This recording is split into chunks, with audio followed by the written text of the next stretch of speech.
In gelato shops, ice cream can be made using either hot processes that include maturing the mixture or hot processes that involve a thermal shock instead. Today, I'd like to talk to you about a pretty interesting topic: the maturation of milk based mixtures. Let's take a look.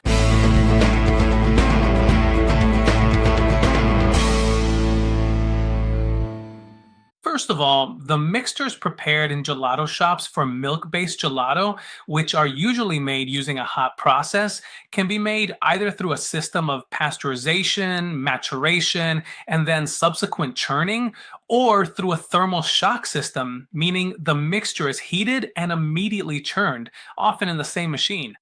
So these are two systems that can even coexist within gelato shop labs.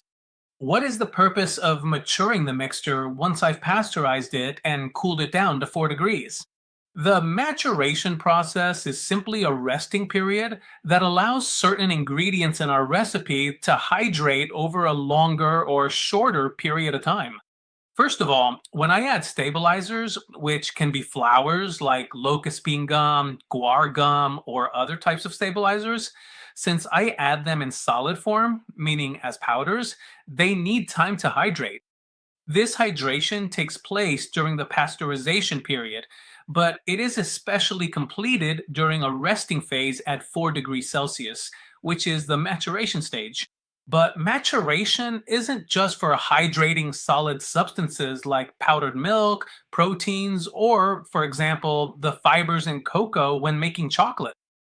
It also serves to evenly crystallize the amount of fat present in our recipe, with the resting phase at 4 degrees. So, at refrigerator temperature, the fat globules will tend to crystallize in greater and greater numbers. This leads to an improvement in the whipping properties of the mixture, which also stabilizes the emulsion of fats and water within the mix. In fact, it's also a good idea to allow more maturation time when we have a higher amount of fat in our recipe. How long should this maturation process be? If we follow the tables found in classic gelato books, we see that proteins, for example, require 12 hours, various stabilizers need 4 to 6 hours, and cocoa fibers need 12 to 18 hours. But all these numerical values actually aren't tied to the amount of product. If I have a small amount of mix, say just enough for a single tub, the maturation times will necessarily be shorter compared to a batch of 60 or 120 liters of mix. The benefits of maturation include the complete hydration of milk proteins, which give the gelato a higher overrun, the crystallization of fat globules, which also help retain a certain amount of air inside the gelato, and the stabilization of the emulsion.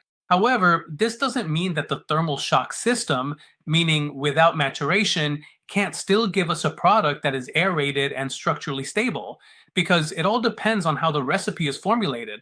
We have to keep in mind that, in fact, most of the solid substances, so the fibers and proteins, become hydrated up to 75 or 80% during the pasteurization process before reaching maturation.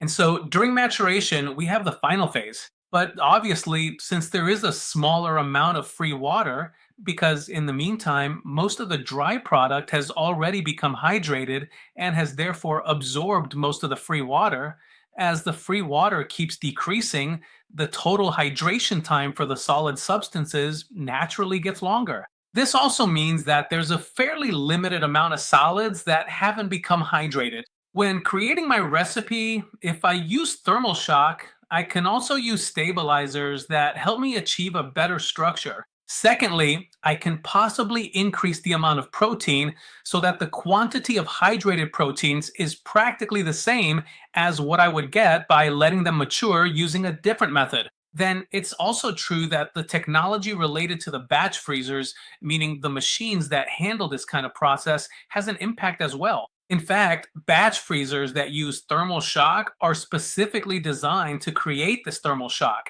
which allows the fat globules to crystallize very quickly and thus maintain that small and necessary structure that we would also achieve during the traditional maturation process. The two systems can coexist and can deliver the same kinds of results. If we were to compare a gelato that has been pasteurized, matured, and then churned with a gelato prepared using thermal shock, using the same recipe, the one made with proper maturation allows me to achieve a more stable structure over time. This doesn't mean that the two gelatos are different right after they're made. Often, there isn't a big difference.